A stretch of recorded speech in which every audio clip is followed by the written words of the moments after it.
What it do, what it do. We back again with another one on y'all head top. I know it probably been like a week, but I'm back again with another one. Today we're gonna be reacting to MMA on point 10 most depressing career declines in the UFC. Let's get into it. If you're a fan of MMA for any time longer than like a year, chances are you're going to have moments that make you feel bad because you're going to start getting attached to fighters, and the longer that attachment, the more heartbreaking it is to see their careers inevitably fall apart, and violently. But for a rare few exceptions, all our heroes in this sport meet the same fate in the end. But for some, the road there was almost too much to bear. I'm Tommy from MMA On Point.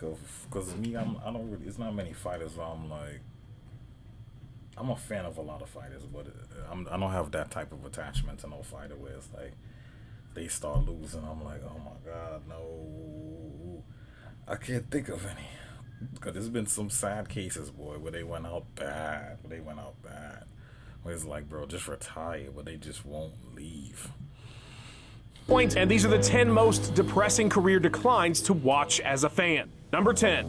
Tyron Woodley. Went out bad. And I think I was focused so heavily on proving people wrong so many times in my career that it took away from his fight style, focusing on proving people right. Life is not always a straight path. It can be, but we make choices, and I made choices in my life that kind of veered me off that path, and those are things I have to deal with. And when you're at the top, you got a lot of opportunity, a lot of exposure, you got a lot of VIP, a lot of party, a lot of things you can get into. And I got into the lifestyle for a while, and you know, I think karma's real, and I think you got to pay the piper at the end of the day. Sometimes the descent from the top is as violent as the fights themselves. It was shocking what Kamaru Usman did to Tyron Woodley when he took the welterweight title from him. Woodley was not as accomplished as Matt Hughes or George St. Pierre, but there was an argument that he was the better fighter. So to get completely dominated and out-grappled of all things by Kamaru Usman at the time was a stunning outcome. So much so that it felt like it had to have been just a bad night. But even worse ones were ahead. Woodley would get entirely outdone. Made Woodley's own so sad. Because he didn't just lose to Usman. He lost every round. The Gilbert Burns fight, he lost every round. The fucking Colby fight, he lost every round. The Vicente Lupe fight, he got stopped. It was like he didn't even have a chance after that. Like once that Usman fight happened and he started, it was like he wasn't even able to compete anymore. Done for 5 rounds by Gilbert Burns. Then he would finally settle his beef with Colby Covington, losing every round up to the point where he popped a rib on his way to what would have been 50-43s across the board. By that point, it was apparent that Tyron was just fighting out his contract. An uncharacteristically wild brawl with Vicente Luque would see his 4th loss in a row, his first ever submission defeat, and the end of his time in the UFC. But this depressing downfall hadn't even reached its trough yet. The lucrative world of Jake Paul boxing matches next came calling. Their first encounter was a real snoozer, with their second encounter following suit until Woodley was KO'd cold, reviving Paul's dying boxing career and ruining everything for everyone forever. Please do not look at me with sorrow eyes. Please not look at me like shaking your head. I done fucked a lot of people up. In their mind, they knew that they knew that they knew, and I saw it in their face, and it broke their heart when I took that from them. So in this sport, it only take one mistake. Sad to also report that Woodley is currently signed with the GFL and set to return to action. Speaking of, number 9, Shogun Rua. I also just found out that Shogun has come out of retirement to fight Yoel Romero in the GFL, and I hate everything. People were talking about Rua retiring. The UFC, what was his record then? I don't think Yoel went out too bad. He just ended up fighting out his contract and dip. I guess they just didn't renew his contract or something. I'm not sure. Let me see. Yeah, I don't think, because it was weird that he didn't re-sign with the UFC. I mean, he was older. He's, what, 47? Damn, Yoel Romero's 47. It's crazy.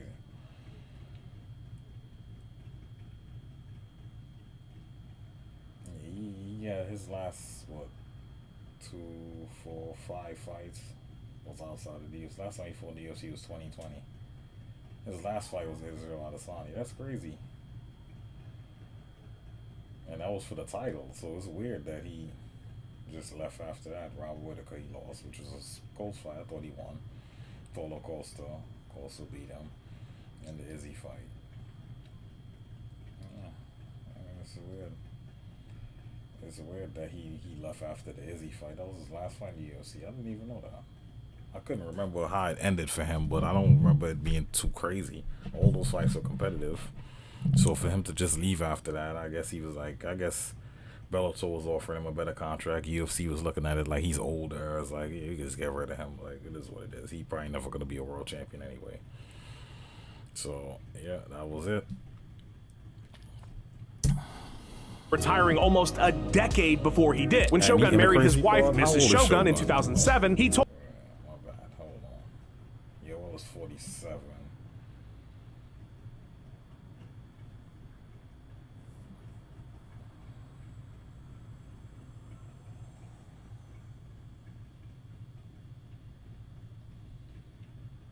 Shogun is 43. Shogun is 4 years younger than Yoel Romero. And I still think Yoel Romero, if they fight right now, Yoel will destroy him. Which is crazy. He told her that he would retire in 2 fights. Maybe he meant 2 decades. To be fair, after that promise, he'd become UFC champion and have one of the greatest fights ever with Dan Henderson. So 2007 was definitely too early. But beyond that, if none of the rest of Shogun's career happened, 16 full fights, soon to be 17, but hopefully not 18, I would be entirely content as a Shogun fan. Beyond the fun of having a trilogy of bouts with Nogueira and the Hendo rematch, nothing legacy defining came in those 12 years. He largely just existed in the UFC, like the ghost of Pride FC's. They just, that's all they got. That's all they know. They don't want to do nothing else. They can't even fathom doing anything else. It's the only thing they good at. So they'll just fight till they die. They don't give a fuck. They'll just fight till they die. And it's sad. It's so sad. It's like, well, you can't do nothing else. But we look at it like, oh my God, they so old and decrepit. Just give up hope and just crawl into a grave. And it's like, wait a minute, this dude is 40. He's only 40 years old. But in fighting years, that's like 80.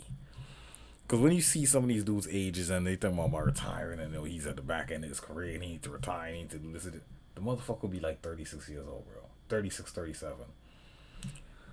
In regular people years, just civilians, people moving around, that's young. That's not fucking old. You're 36 years old. That's not old. But in fighting years, in a combat sport, you might as well be an elderly man. You like an elderly, you like 60 years old. In fighting years compared to regular people years. It's not the same. He's passed. Tua was asked over the years about retirement and simply couldn't understand why it bothered anyone that he kept fighting, which is that eternal struggle between fans and athletes. Fighters want to fight forever, but at some point, fans just don't want to see their heroes and legends in a diminished state, regardless of whether fighting makes them happy. They don't want to see things get worse for them. The last 3 years, all losses, 2 finishes, were just too much as a fan. And now, whatever's going to happen in that Romero fight, let us hope it's not the horrible capstone to this lingering period of Shogun's career. Number 8, Cain Velasquez. When you see them, you would think Shogun is older than you, or like he's the older man, he needs to retire. You don't hear anybody saying Yoel Romero he needs to retire. And Yoel Romero's 47 years old, bro. 47. 4 years older than Shogun. But you see Shogun, you're like, oh man, he needs to just give it up, man. Just give it up. It's just, one is the wear and tear. Yoel don't got nearly as much fight as Shogun. Physically, Yoel is still a fucking, he's a freak of nature. Like, I don't know how else to call it, how else you want to put it. He's basically a freak of nature. Physically, look at him. He looked like he's still 20 years old physically. He hasn't really been knocked out like that crazy, nothing crazy. I think he been knocked out one. Nah, has Yoel Romero knocked out? I don't think so. So, you know what I'm saying? He's still, Shogun been knocked out so many times, finished his last few fights. It's like Yoel is still competitive, even with these young dudes at his age. So, Cain Velasquez stepped into that cage with Fabricio Verdum. He was arguably the greatest heavyweight ever, and while he's still in that argument, nobody could have imagined what everything after him stepping into that cage looked like going forward. Cain's body was already betraying him by that point. It took a year to get to that Verdum bout between Tough and a knee injury. His back was a problem that he'd continued to ignore until he couldn't anymore. Who the fuck is this trainer? Who they be going to? Who the fuck? I don't even know this dude, this trainer here, and I know this dude is terrible. And he doesn't know what the fuck he's talking about, bro. Why are you lifting that? I don't even know how much pounds that kettlebell is. But if you're having a hard time swinging it and your back is already fucked up, you should not be lifting 100 and whatever the fuck pound kettlebells, bro. Maybe this is a personal thing for me. Because probably like a year ago. Was it a year? I would say like around a year ago. It was like August last year, so it wasn't over a year, probably like 9 months, 8, 9 months ago. Bro, I'm in the gym with a kettlebell, bro. Doing that same shit, kettlebell swings. Pain pinched a nerve in my back. I knew it was a pinch of nerve in my back. I never went to the doctor or nothing like that, bro, for like a good 3 weeks to a month. All feeling a little numbness in my leg and all type of shit, bro. In my lower back. Bro, I ain't touched a kettlebell since. I haven't touched a kettlebell since that time. Are you fucking crazy? And now you out here, like, bro, that's like, I don't know how much that kettlebell is, but it's not light. That's what, a lot of these dudes, it was just like tough man competition. Like, bro, you need an actual coach, that strength and conditioning coach that knows what the fuck he's doing. This dude is just a fucking rough dude. A year to get to that Verdum bout between Tough and a knee injury. His back was a problem that bro, he continued. You see the size of continued. that fucking kettlebell? You should not be. Look at this fucking dude. I don't know who this dude is, and I know he's a terrible trainer. I don't care what nobody say. The fact you have Cain Velasquez lifting this kid doing kettlebell swings with this shit, like, bro, why? What is that gonna do for him? Functionally in a fight, what is that gonna do for him? It's like, come on, bro. Continued to ignore until he couldn't anymore, until his rematch with Verdum was He's just one of canceled. them dudes. He's just gonna do it. You know what I'm saying? He's gonna push through. He don't care. He's just gonna push through. He's not gonna complain. He's just gonna do what he gotta do. But it's like, bro, come on, dog. Twice because of his back and twice required surgery. By the time they were scheduled for 207, Verdum had already dropped the title anyway, but it just felt like Cain couldn't get healthy and that he should probably be hanging it up. Most heartbreaking injury that Kane's had, I believe, was his back. Everybody thought his Yeah, career's them over. back It's shits, done. though, The surgery didn't it's go not. quite as planned. But then a successful second back surgery and 2 years away had fans hopeful. Velasquez would sign a new 4-fight UFC deal, indicating that he wasn't going Cain anywhere. is one of the But sad the ones because Cain didn't even have 20 fights, if I'm not mistaken. I think he has like less than 20 fights, and his career is over. Destroyed his back. Let me see. I'm almost positive Cain didn't have a long, grueling. He destroyed himself literally in the gym. He's 42 now, so yeah, it's over. He's not. He's retired. Let me see. Cain had 17 fights, dog. 17 fights. From 2006 to 2019, only 17 fights. He did professional wrestling for a while from 19 to 22, but he couldn't really, you know what I'm saying, he's older, his injuries. They brought him over there just to be a fucking thing for Brock Lesnar because he beat him up in the UFC. But his last fight was what, 2019? Yeah, Francis knocked him out. Cain only had 17 fights, so that's a relatively short career in terms of like most fighters' career. 17 fights and that's your whole career. That's not nothing. 20, bro. Most dudes, well, nowadays is different. These fighters nowadays, they don't fight nowhere near as much as the fighters of the past. These motherfuckers that have 36 fights and they out the door. You know what I'm saying? Because they get paid so much money. It's a different time now. Back in the day, you just got paid pretty much just enough money to come back to fight again. So them dudes will have 70, 80, 100 fights. These dudes nowadays, man, fucking, they got 32 fights. They think they had a long, grueling career. They fighting twice a year, sometimes once every 8, 9 months. You see Keith Thurman. It's like these dudes don't do shit, bro. That's why it's like it's good and bad. It's you happy for them because they getting paid, but it's like it's bad for me and for the fans' perspective because you don't get to see them. Especially if you're a fan of a dude, you want to see him fight. These motherfuckers don't fight, bro. They fight once every 8, 9 months. It's like, bro, what the fuck, bro? I want to see you active, fight somebody. Motherfuckers take one loss, they out for 2 years to get their mind right. It's like, bro, what's wrong with these dudes? These dudes nowadays are soft. I don't know how else to put it. They just soft, bro. They soft. Don't let them start getting some money. Don't let, in the beginning of their career, they'll have a lot of fights because they beating up bums. So, especially in boxing. MMA, not so much. In boxing, they first like 15, 16 fights is straight bums. So they'll do that. They'll have those 15, 16 fights in like 2 years, 3 years. And then after that, when they start fighting relatively decent competition, you seen them once, maybe twice a year. Don't let them start getting no money, dog. They start making some money, you ain't seeing them like that. Because they really in it for the money. So they start making a certain amount of money. They not fighting like that. So that That makes it bad for you as a fan of that person who want to see them fight. You're not going to get to see them fight because that motherfucker's not fighting. He getting paid too much money. 26-second loss to Francis Ngannou in his return bout would be the end. Nearly a decade removed from his first UFC title victory, Cane's injuries and time had caught up with him. Luckily, Velasquez would retire later that year, but it was a bittersweet ending. It felt like in the blink of an eye, Cane went from the best ever to barely competing. Just 3 fights from 2013 to 2019, and losing out on what could have still been his prime. I can't mention... Damn, I didn't even know that. Only 3 fights in 6 years? That's what I'm saying. From 2019, well, I don't have the dates on them. That's great.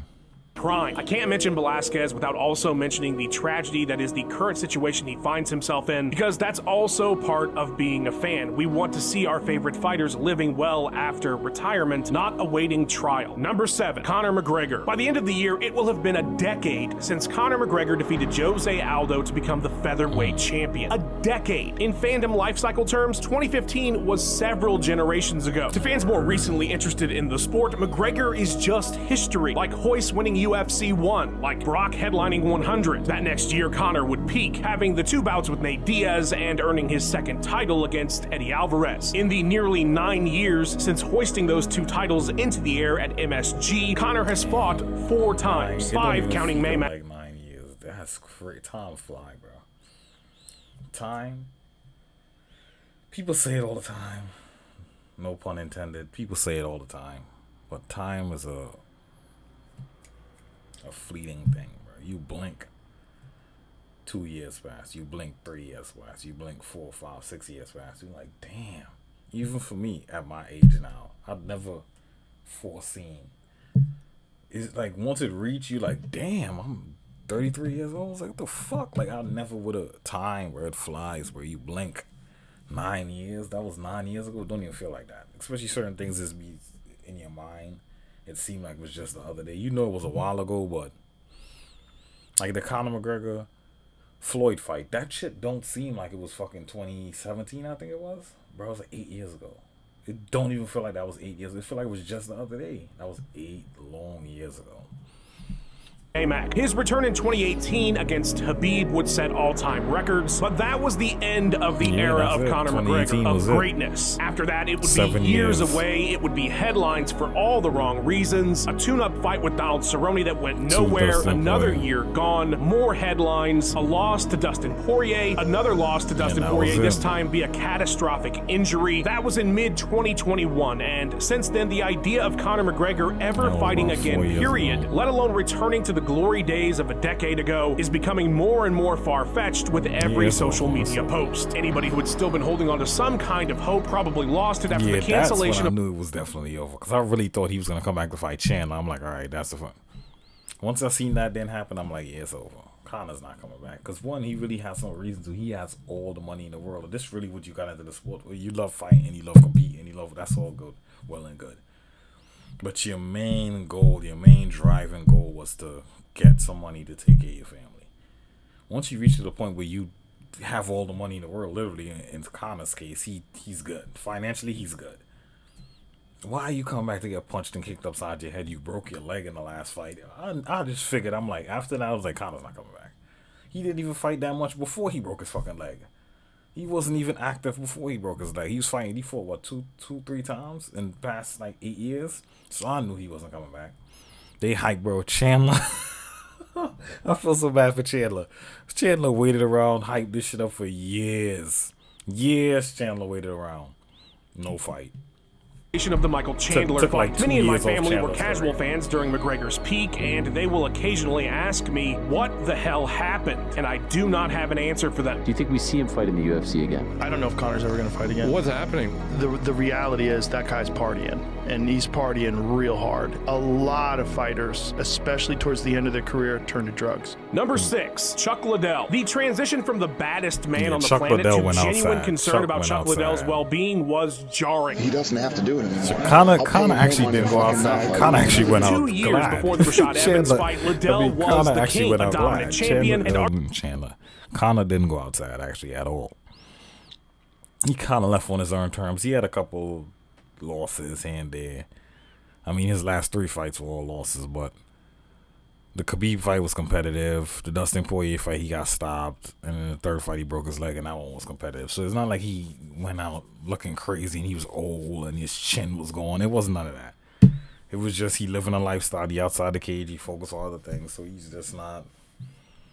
So, you know what I'm saying? So he wasn't the Conor of old. But to say he was old and he so much wear and tear and he took a beating, it wasn't that.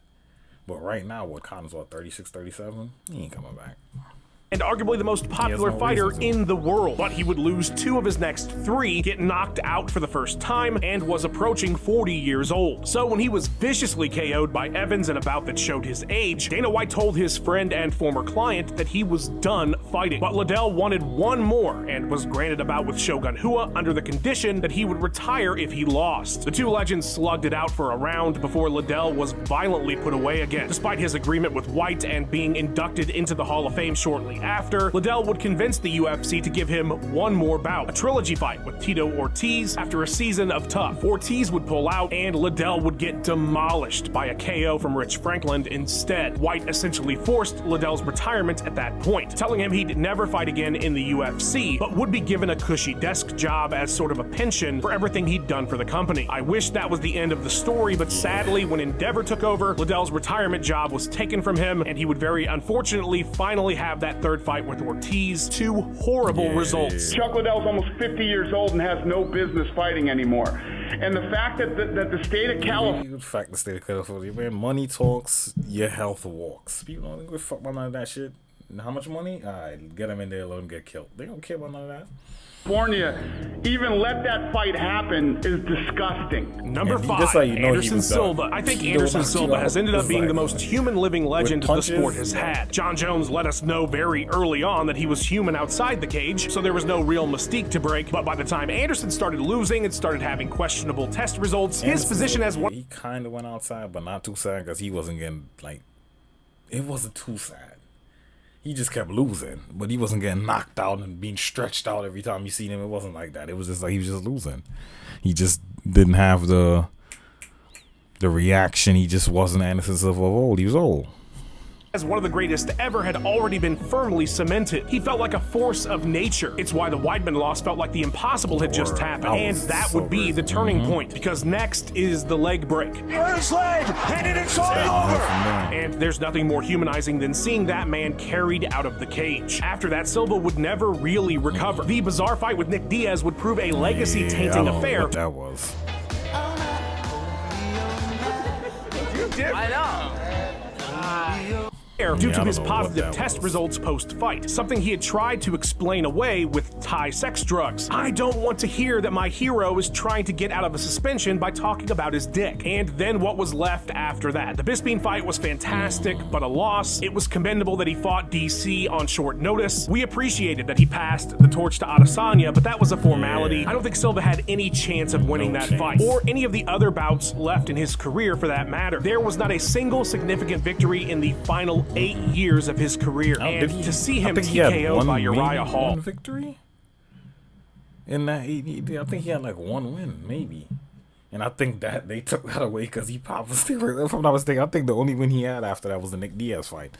And he popped, so they took that win away. So he didn't have not 1 win from the Weidman loss till the end of his career. I don't think he had 1 win. In the Apex Center with no fans. It was a travesty of a goodbye. And I'm not even going to talk about the Jake Paul stuff. I can't handle that right now. Yeah, that's Number 4, story. Diego Sanchez. But he didn't do bad at boxing. He knocked the shit out of Tito, and he actually beat a former world champion who's way younger than him, Julio Cesar Chavez Jr. He actually beat him in a boxing match. It was like, okay, Anderson Silva, he had like a resurgence in boxing. Jake Paul chewed up, swallowed, and shit out a long fucking time ago. And I bled, I sweat, I fucking cried. I fucking cried for this fucking company. I fucking sacrificed more than you will ever know. Fans are very sympathetic to beloved aging veteran fighters. We just want to see them transition into the next phase of their lives well and know that their health needs are being taken care of. It's a very common thing to see in the fandom. So to compound those concerns about an aging fighter's health and well-being with the insanity that befell Diego Sanchez in his late career, it was a horror show. In 2019, Sanchez would have the unfortunate luck of hiring Joshua Fabia, a cult leader-like figure that Sanchez has since alleged abused and manipulated him into isolating himself from everyone and everything, ultimately leading to him being fired from the UFC and requiring a $100,000 buyout just to get him out of his life after it had been destroyed. You want your freedom. You're gonna write a check to me and School of Self for $100,000, as I told you. Fans have always known Diego to be a bit quirky and prone to these types of figures. If you are an old head fan, you probably remember Sanchez's belief that stevia was like the cure for cancer or something. My girl, she had a lump on her breast. Taking the stevia, it disappeared. But to see him in a situation like that, and to have this beloved fighter's exit from the UFC be so unceremonious, it's just so damn sad. Diego Sanchez helped the UFC become what it is today. He defines ultimate fighter. Number 3, Nick Diaz. One of the most interesting things about Nick Diaz's career is that he's always seemed reluctant to... you relatively on top, or you just take 1 or 2 losses and you're like, yeah, I'm out of here, I don't got it no more. Cool. Well, when you stick around, dog, it's just... participate in it. The money and the adoration were a positive byproduct, but there's never been a point where it didn't feel like Nick was fighting because he felt like he had to fight. Despite that, despite rumors of all sorts of issues over the years with partying and toxic relationships in his personal and professional life, despite not having fought for 3 years, despite not having a victory in 13 years at that point, just last summer, the UFC booked Diaz for a fight that was thankfully canceled right around the same time a bizarre video of what appeared to be Nick on the side of the road lighting something on fire surfaced. His last bout with Robbie Lawler in 2021 is the only time I've ever felt like a fighter had taken a UFC bout under duress. Well, how do you feel against Robbie Lawler? How do you feel? I feel like I'm gonna get out of me. I don't know why I'm doing this. This should not happen. When Diaz returned to the UFC in 2011 from the height of his Strikeforce run as this cult anti-establishment figure... I don't know why he... Bro, I'm telling you, bro, a lot of these dudes got brain damage, dog. Even Nick and Nate. Their style is they take a lot of damage. They got good shins, that's a fact. They take a lot of damage. Nate, you know he got CTE. He got but I feel bad for Nate. When he get older, he gonna be he could barely talk now, in terms of like all that shit. So he's gonna be fucked in the next 10 years. It's over for him. Nick took a lot less damage because he had been fighting. Like he don't have as much fight as Nate. And he was out of the game for like 10 years. It felt like the sky was the limit. But after the GSP title challenge, things just got worse and worse. Not a single victory. Constant battles with Nevada over weed failures, to the point where Nick was given a 5-year ban until he... bullshit. That 5-year ban for that weed was some bullshit. He won his appeal. The bizarre fight with Anderson Silva. Not to mention just years and years of his peak popularity spent in various limbos. What he was doing. Like, why didn't you keep fighting? Like, what the fuck was he doing? All right, you lost. Like Nick had this way of thinking, like, I don't actually lose, the time just run out. Whatever stupid shit they like to promote. Like, bro, you lost. This is the time the fight has to take place within, and you lost within that time. That's it. But this motherfucker just wasted like 10 years of his career. Because at the time, I don't think Nick was that old. He probably old now, because it was 10 years you didn't fight. But before that, Nick was probably like 30 when the Anderson Silva fight happened. Let me see. Hey Siri.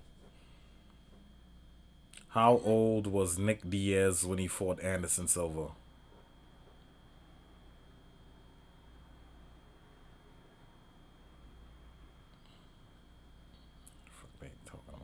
Hey Siri.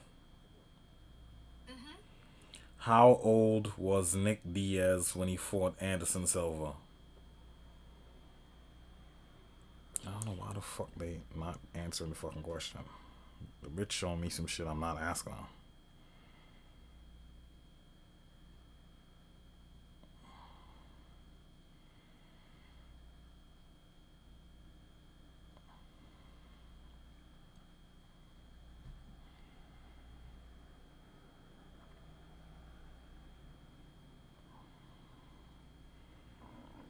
These motherfuckers.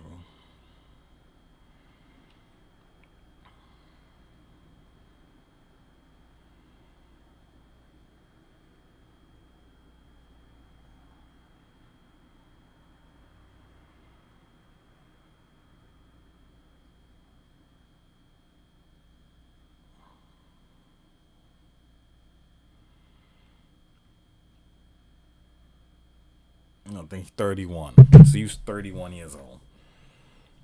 You know what I'm saying? It's like, bruh. Ones that maybe he preferred to the cage. Nick is a complicated figure, but as a fan, it's hard to look at the last decade as anything but tragic. Number 2, Tony Ferguson. 10 years ago, it was almost impossible not to love Tony Ferguson. He was the... This gotta be number 1. This got to be number 1 for me. I forgot Tony was... I didn't know Tony was gonna be on the list. This gotta be number 1 in terms of going outside.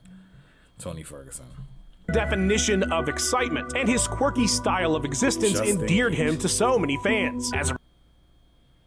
Justin Gaethje beat the life out of Tony Ferguson. Like, beat his career out of him. Like, beat it out of him.